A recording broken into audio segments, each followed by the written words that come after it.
apa namanya sekelas Gus Baha ini ada semua, ada akhirnya menjadi lucu penampilannya, ya, menjadikan, ya sesungguhnya menjadikan percandaan kepada Gus Aziz dari semenjak Juli, dari semua, ya. Nah inilah sahabat juga buat kita semua, marilah cerdas dalam memandang. Yang disebut ulama itu adalah bukan orang yang bisa baca kitab, kata Abah juga. Yang disebut ulama itu tidak cukup dia pandai membaca kitab kuning. Maka Abah menantang hari ini kepada Gus Baha.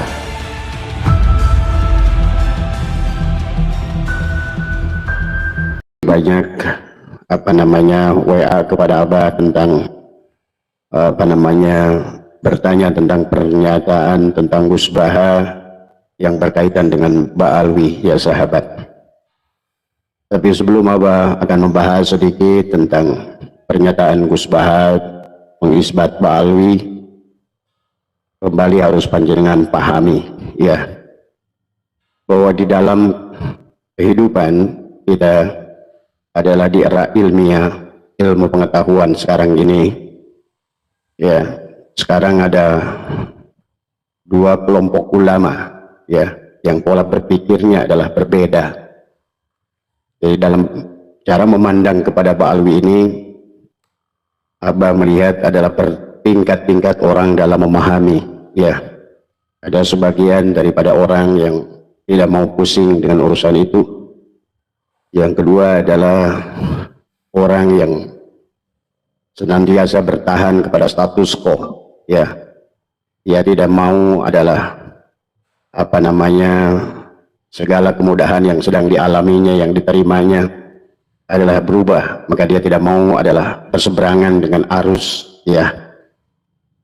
Nah yang ketiga adalah orang yang apatis, ya. Maka oleh karena itulah Abah ingin mengajak adalah pola berpikir kepada kita semua, lebih khusus adalah buat sahabat-sahabat PWI adalah LS, ya, Perjuangan Wali Songo Indonesia, Laskar Sabilillah yang ada di Nusantara ini. Maka dan juga kepada sahabat-sahabat, ya, apakah yang sudah apa namanya menolak Ba'alwi maupun yang masih adalah menerima Ba'alwi, adalah sesungguhnya seluruhnya panjenengan adalah sahabat-sahabat Abah semua, kita adalah saudara. Tetapi yang Abah ingin mengajak adalah kepada kita adalah berpikir dengan pola ilmiah di akhir zaman, karena Abah kasih tahu bahwa sesungguhnya peradaban bumi, peradaban manusia adalah akan terus oleh Allah dirubah, sahabat, sesuai dengan tingkat kecerdasan akal, wawasan manusia berpikir, ya. Maka itulah Abah sering ulang-ulang bahwa isi Al-Quran mengisahkan tentang dari mulai diawali dengan Nabi Adam dan diakhiri dengan baginda Nabi Muhammad, sesungguhnya adalah tentang kecerdasan, ya. Maka sesungguhnya pada dasarnya Allah akan terus membuka wawasan kepada kita manusia tentang kecerdasan, tentang ilmiah, pola pikir ilmiah di dalam kehidupan. Maka sekarang pun sahabat, dalam berbagai hal, maka panjenengan jangan aneh. Sebelum Abah membahas tentang pernyataan Gus Baha, Abah akan lebih menjelaskan dulu adalah tentang dua kelompok ulama yang sekarang ini, ya. Ada yang dengan pola pikir adalah ulumuddin, ada monodisiplin, dan ada yang sudah berkembang secara ilmiah karena mereka sudah mengalami pendidikan. Mereka bukan hanyalah lulusan pondok-pondok pesantren yang mahir adalah membaca apa namanya kitab kuning, tetapi adalah mereka-mereka yang sudah merasakan adalah bangku kuliah, merasakan proses adalah ilmiah di dalam kehidupan, ya sahabat. Maka orang yang semacam ini tentu pola berpikirnya berbeda dengan orang yang hanya bersandar kepada ulumuddin dengan monodisiplin, yang pada dasarnya adalah merupakan gambaran daripada orang-orang yang taklid buta, yang merupakan pasti berpegang kepada ulama-ulama abad pertengahan. Wahai saudaraku Nusantara, hari ini adalah merupakan abad adalah ilmu pengetahuan. Maka barang siapa yang adalah dia tidak mau berubah dengan berubahnya ilmu pengetahuan, maka pada dasarnya adalah merupakan sebuah kematian akal, adalah merupakan sebuah apa namanya tidak akan memiliki kecerdasan logika berpikir. Walaupun kalian belajar ilmu mantik sekalipun, logika berpikirnya adalah masih sangat kolot, sahabat. Maka inilah buat Abah bicara pada siang hari ini adalah baik kepada orang yang sudah menolak maupun yang sudah menerima. Marilah kita menolak dan menerima itu adalah dengan landasan ilmiah, bukan menolak karena kebencian, ataupun menerima bukan karena adalah taklid buta. Pada dasarnya Allah telah terus mengembangkan sahabat dari Homo erectus, sekarang kita menjadi Homo sapien. Jadi manusia-manusia sebelum Nabi Adam, ya, dengan landasan volume otak adalah hanyalah 800 gram. Kemudian adalah Nabi Adam, generasi yang pertama memiliki yang disebut dengan manusia, adalah memiliki otak adalah sudah 1200 sampai 1500 cc atau 1500 gram. Maka itulah maka landasan Nabi Adam, ya, sampai ada malaikat berkata wa alamal adama apa namanya subhanaka la ilma lana illa ma 'allamtana innaka antal alimul hakim. Adalah ketakjuban malaikat kepada makhluk yang bernama Adam, ya, yang memiliki kecerdasan, yang sudah mampu memahami wa alamal adama asma'a kullaha. Adalah Adam yang sudah berpikir adalah ilmiah. Bayangkan oleh kita, kakek kita adalah sudah merupakan makhluk yang dengan prototipe adalah manusia-manusia yang berakal. Dan memang tujuan daripada Allah dalam Al-Quran, afala yatafakkarun, afala yatadabbarun, ya, afala ta'qilun, akan membawa bahwa agama ini adalah memang harus kita adalah mendahulukan, adalah kita harus tidak boleh keluar daripada landasan ilmiah. Itulah Allah berfirman dalam Al-Quran, wa may yattabi'u aktsaruhum illa dhonna. Dan sesungguhnya kata Allah, kebanyakan manusia adalah akan mengambil segala sesuatu itu adalah hanya dengan sangkaan. Padahal kata Allah, inna dhonna la yugni minal haqqi syai'ah. Dan ketahuilah sesungguhnya dhon itu tidak akan bisa menunjukkan kebenaran sedikit pun. Wallahu adalah alimun, sahabat. Allah yang menegaskan sesungguhnya Allah maha mengetahui. Mengetahui itu adalah ilmu. Maka itulah ilmu bukan hanya sebatas tahu, sahabat. Ilmu dari kata alima, ya, ya'lamu ilman wa ma'laman fahuwa alimun wa dzaka ma'lumun. Maka diharapkan pada penghujung daripada ilmu itu adalah kalian adalah maklum. Dari alima sampai ma'lumun adalah sebuah proses pembelajaran, adalah bagaimana membuka pola pikir dan wawasan. Maka sahabat Nusantara yang insyaallah dimuliakan oleh Allah, dan juga sahabat TWI LS Nusantara dimanapun berada, maka jangan aneh kita sekarang menyaksikan dua kelompok ulama yang berbeda pola pikir. Yang pertama masih berpegang pada monodisiplin, adalah ulumuddin, adalah dengan ulama-ulama dengan filsafat keilmuan abad pertengahan, adalah hanya melakukan menggunakan taklid buta, dan dia tidak mau keluar daripada zona nyaman yang dia hadapi. Maka oleh karena itulah sekarang muncul adalah pernyataan, kalau seandainya adalah yang Abah dengar muncul dari Menteri Agama, Abah mengerti. Karena Abah secara pribadi sudah tahu beliau, kalaupun beliau adalah masih seolah-olah adalah mengakui bahwa Alwi itu adalah dzurriyyah Rasul, hanya sebatas sebagai penghormatan dan tidak mau beliau sebagai adalah pejabat negara adalah membuat keributan. Tetapi secara pribadi Abah mengerti tentang pola dan prinsipnya, karena Profesor Nazaruddin Umar adalah seorang profesor yang cerdas, ya. Ada pernyataan beliau sebelum menjadi Menteri Agama dan pernyataan beliau setelah menjadi Menteri Agama agak berbeda, sahabat. Itulah bedanya, kita harus maklum pada orang-orang yang duduk pada mendapatkan posisi sebagai adalah pejabat publik, tentu adalah tidak boleh menyampaikan sesuatu yang berseberangan dengan status quo, dengan arus, sahabat. Tetapi ada juga pernyataan ulama-ulama seperti adalah Abdul Somad, adalah pernyataan seperti adalah juga Gus Baha, adalah merupakan sebagai juga adalah Kiai Miftahul Akhyar, dan tokoh-tokoh lain, Buya Yahya dan lain sebagainya. Maaf ya, adalah mereka tidak salah, tetapi landasan pola mereka adalah berpikir kepada ulumuddin, monodisiplin, ya, yang bersandarkan kepada filsafat ilmu pengetahuan abad pertengahan dengan menggunakan landasan taklid buta. Ia tidak mau berubah, ya sahabat.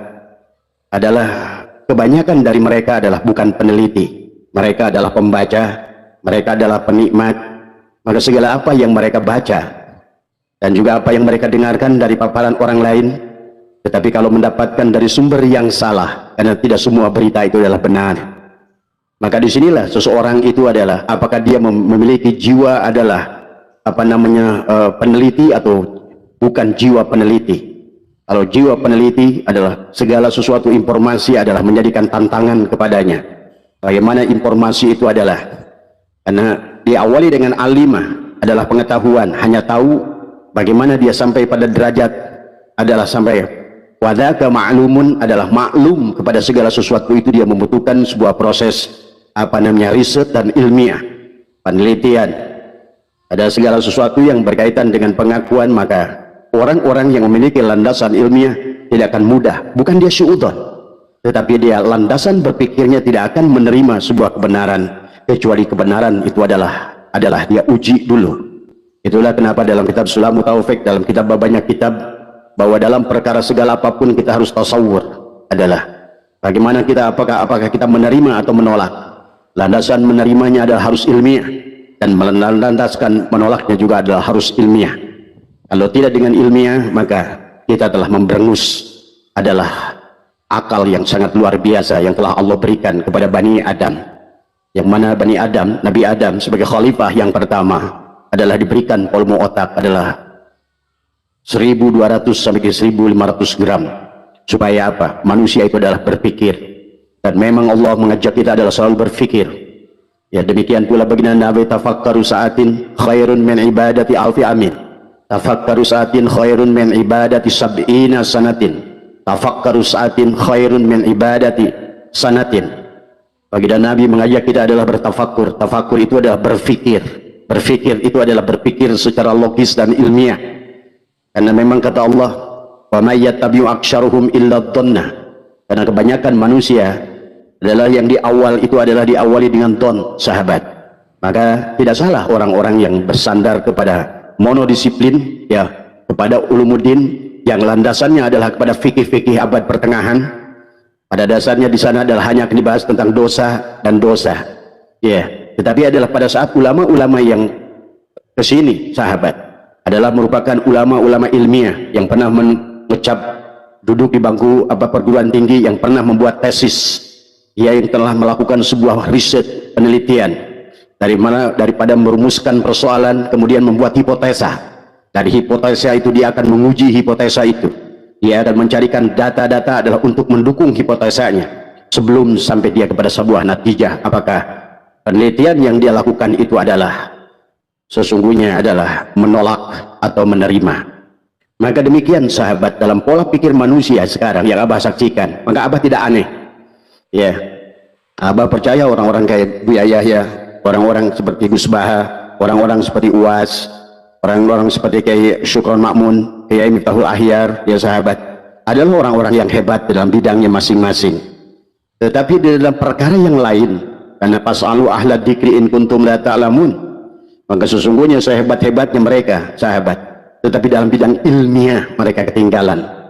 Gus Baha adalah orang yang luar biasa dalam ilmu tafsir dan ilmu fikih, tetapi adalah dia bukan ahli dalam ilmu sejarah dan ilmu nasab, ya sahabat.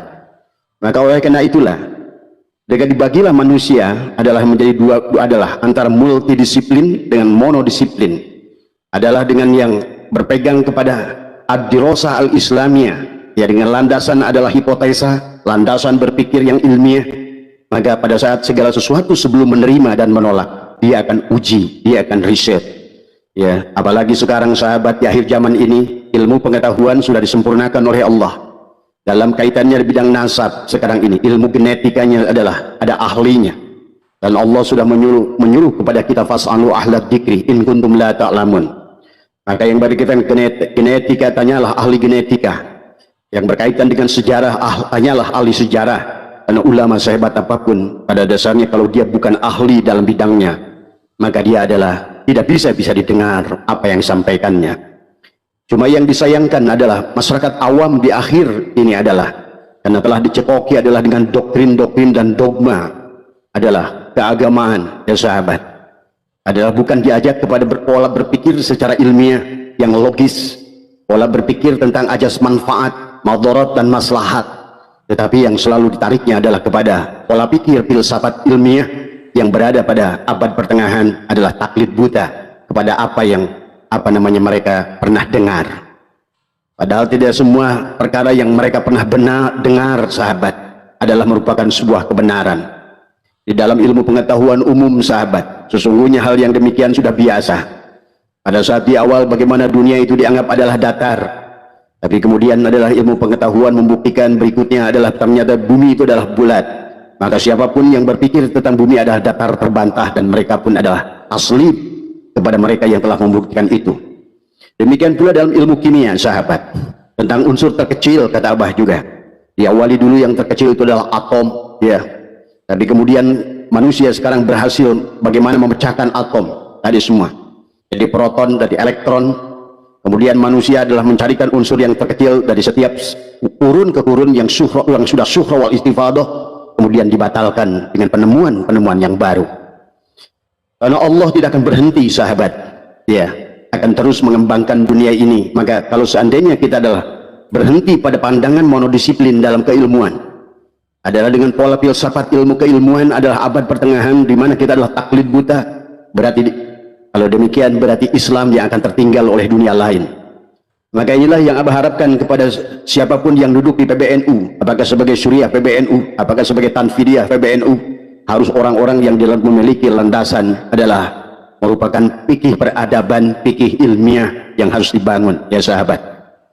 Ya, apalagi yang berkaitan dengan abaduriyat seseorang, tidak bisa bagaimana adalah sebagaimana pandangan yang disampaikan Kiai Miftahul Ahyar tentang orang yang menolak Ba'al itu diadab sebagai qadhaf, ya, menuduh orang lain itu berzina.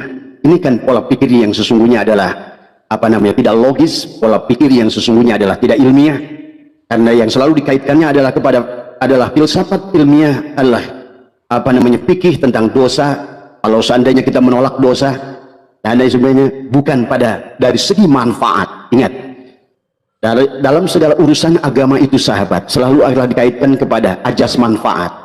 Ajas yang senantiasa adalah bagaimana bermanfaat kepada kebanyakan manusia, bukan hanya kepada taklid buta yang anggap adalah kebenaran. Itu adalah, maka tidak cukup sahabat di akhir zaman ini adalah dengan don tadi semua, karena semua alat teknologinya sudah Allah siapkan. Maka sungguh lucu pernyataan Gus Baha tentang pernyataannya tentang, sungguh kalau kita dengar menggelikan. Saya sangat hormat dengan Gus Baha dan saya banyak mengikuti Gus Baha dari sesungguhnya. Inilah sahabat, pada saat seseorang itu bukan ahli di bidangnya, walaupun Gus Baha itu luar biasa dalam ilmu tafsirnya, dalam ilmu hadisnya, kalau menurut saya adalah termasuk juga adalah sudah mulai masuk pada fikih peradaban, apa pola pikir Gus Baha itu. Tetapi yang berkaitan dengan pernyataan beliau tentang Ba'alwi ini adalah hanya seseorang yang bukan peneliti, seseorang yang suka membaca dan mendengar, tapi persoalannya pada saat seseorang itu sudah besar di masyarakat, seseorang itu sudah dianggap adalah sebagai tokoh publik, maka segala apa yang disampaikannya adalah menjadikan sebuah kebenaran.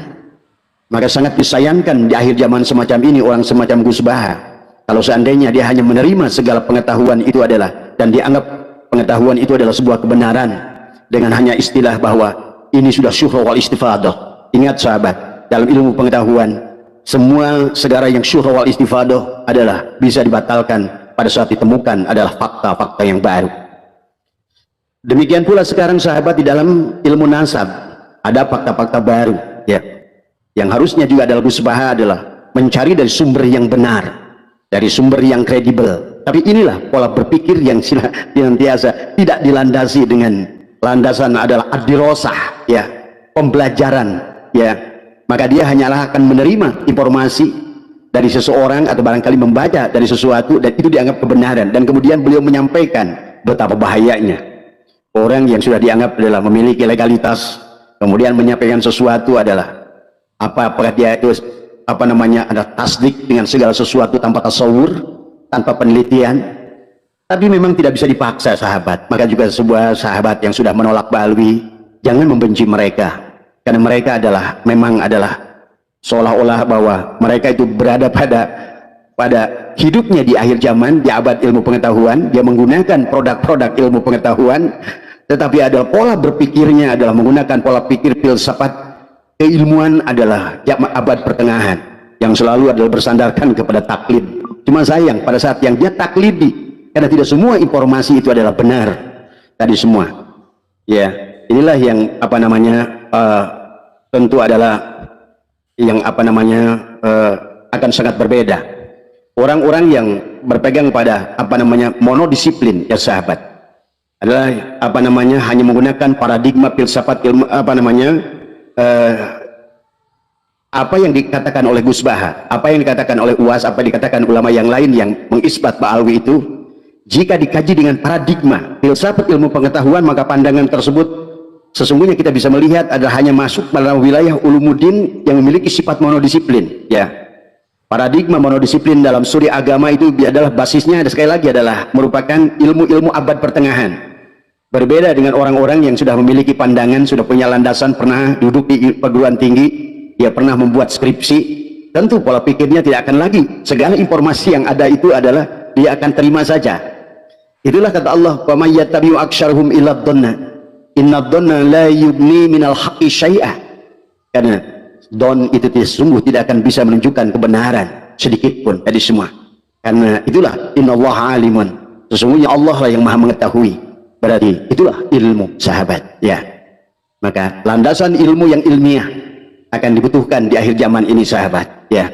Karena landasan ilmu yang ilmiah bukan hanya terbatas pada fikih peradaban yang hanya dosa, tetapi akan diperlihatkan adalah dari segi maslahat dan madarat ya sahabat. Inilah yang harus diperhatikan.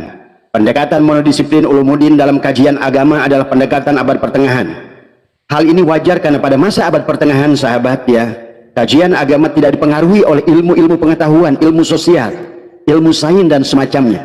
Barulah muncul adalah tentang kebangkitan pasca Renaissance adalah di barat ya sahabat, melahirkan filsafat ilmu ya. Pendekatan monodisiplin dalam mengkaji agama menggunakan satu pendekatan, maka inilah yang akan menyebabkan akhirnya apa yang disampaikan oleh Kim Abdul Ahyar adalah tentang qadab ya, kepada orang yang menolak adalah kepada Ba'alwi, menganggap bahwa kita adalah kelompok-kelompok yang menganggap Ba'alwi itu adalah turunan dari orang yang berzina, dari bahkan menuduh berzina kepada baginda Nabi seolah-olah begitu kan tadi semua. Kan itu tidak logis berpikir yang demikian untuk orang-orang yang berada pada abad ilmu pengetahuan ya. Pendekatan dalam studi Islam yang bersifat monolitik ini memiliki dampak yang hanya searah saja ya, bukan dua arah.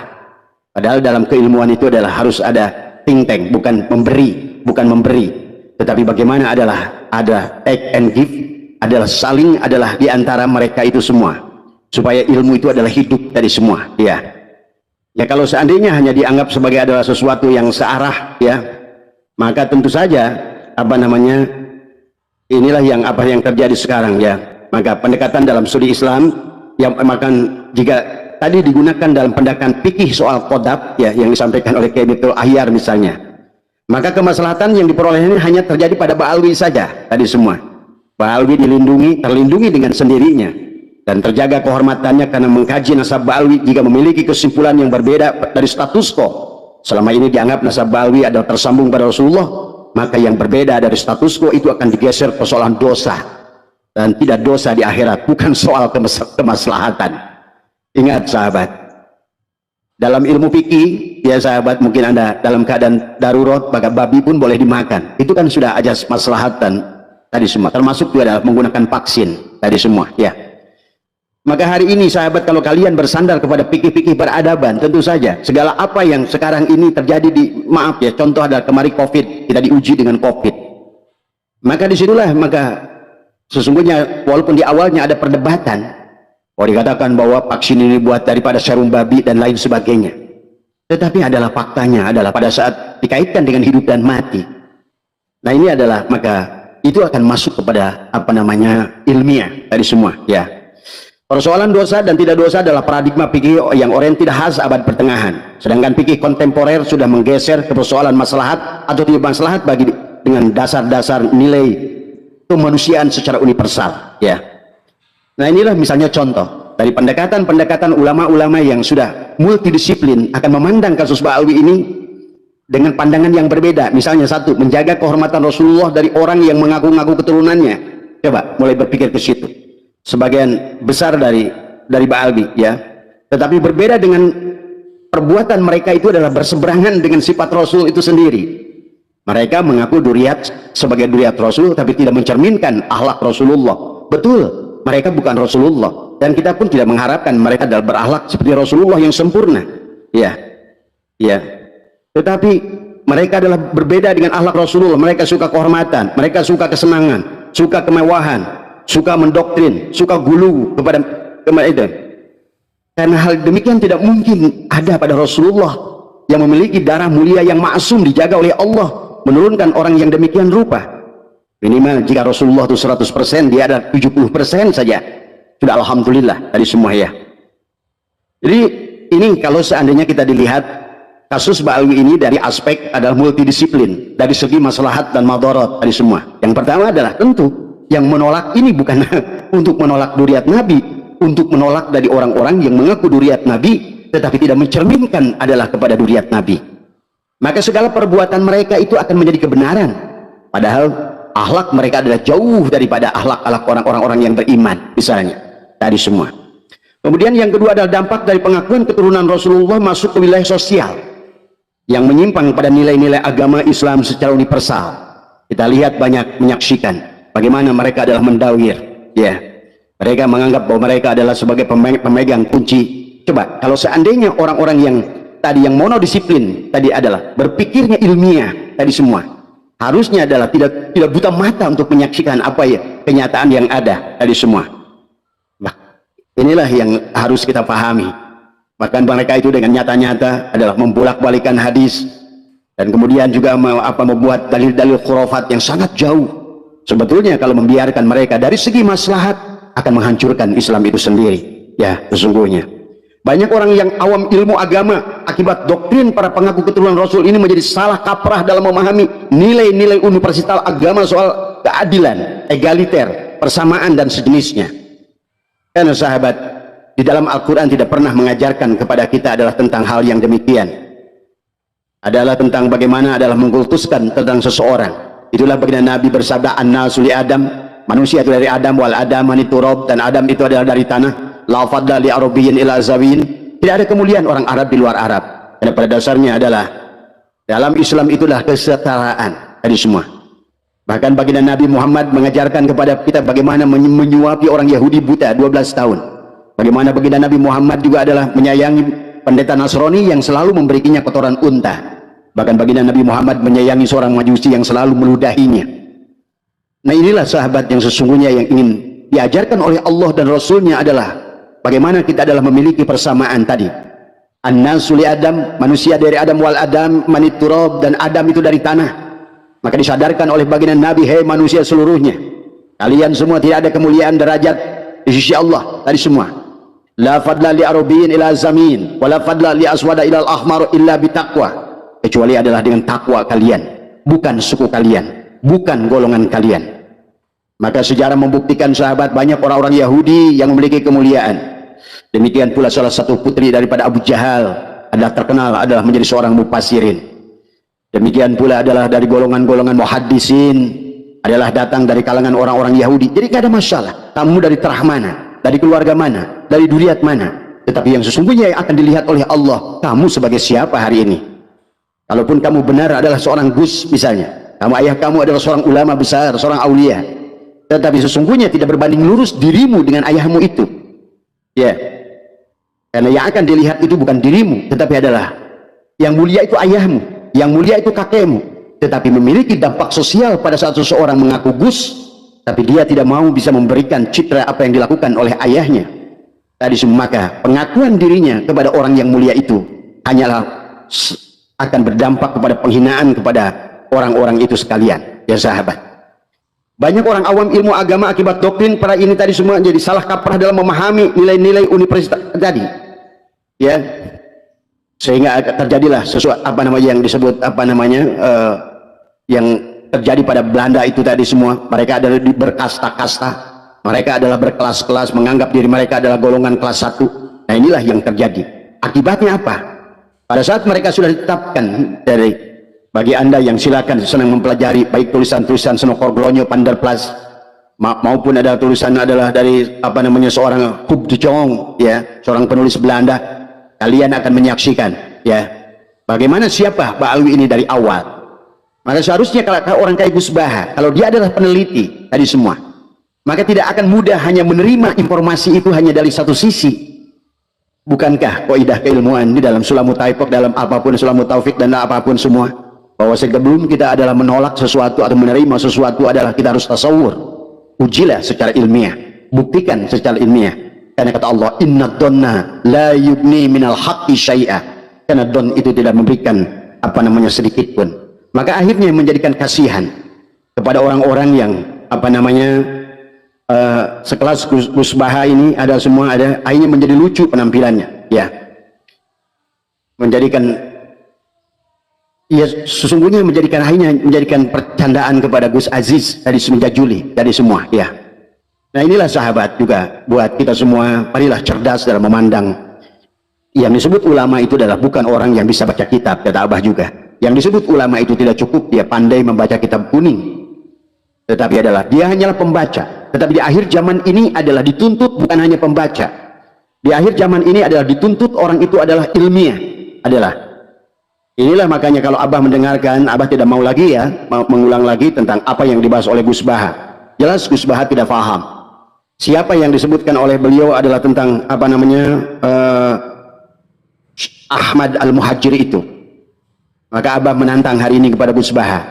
Kalau Gus Baha bisa menemukan kitab, kalau Sayyid Ahmad bin Isa itu adalah pernah hijrah dan ada buktinya, apakah itu dia dengan bukti filologi, apakah bukti arkeologi atau bukti kitab, ya. Tetapi ada pada abad kelima, ya sahabat, atau abad keempat, pada saat hal itu terjadi, maka Abah akan berikan kepada Gus Baha. Silakan, ya, barangkali video ini sampai kepada Gus Baha. Abah berikan 200 juta. Wallah, demi Allah, ya. Saya akan berikan kepada siapapun yang bisa menunjukkan bukti autentik, atau barangkali, ya, kalau mau lebih dari itu silakan nego. Barangkali uang Abah tidak banyak, tapi Abah siap memberikan kepada siapapun 200 juta yang bisa menemukan bukti bahwa sesungguhnya adalah Sayyid Ahmad bin Isa Al-Muhajiri itu adalah pernah hijrah, adalah ke Yaman. Silakan temukan bukti pada kitab, silakan temukan bukti apakah lewat filologi, arkeologi, tadi semua. Silakan, ya, silakan datang ke tempat saya, kontak saya, admin saya akan transfer. Tapi ingin sebelumnya saya akan verifikasi apakah betul kitab itu, karena sekarang ini banyak sahabat.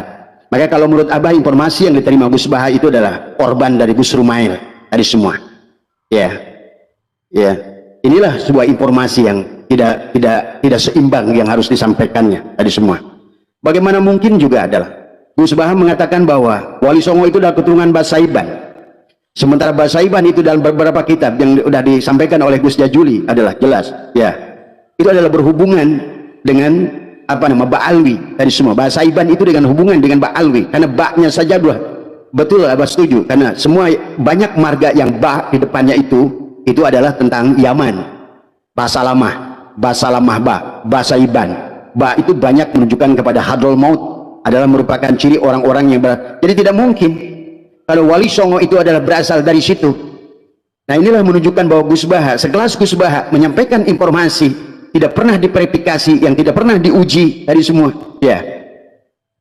Bahkan sebagaimana apa yang disampaikan Kiai Imaduddin Utsman tadi semua, tidak ada kitab yang menjelaskan abad keempat, abad kelima, abad keenam, abad ketujuh, abad kedelapan, barulah abad ke-9 tentang mengisahkan tentang orang, ya, yang bernama Ubaidillah tadi semua.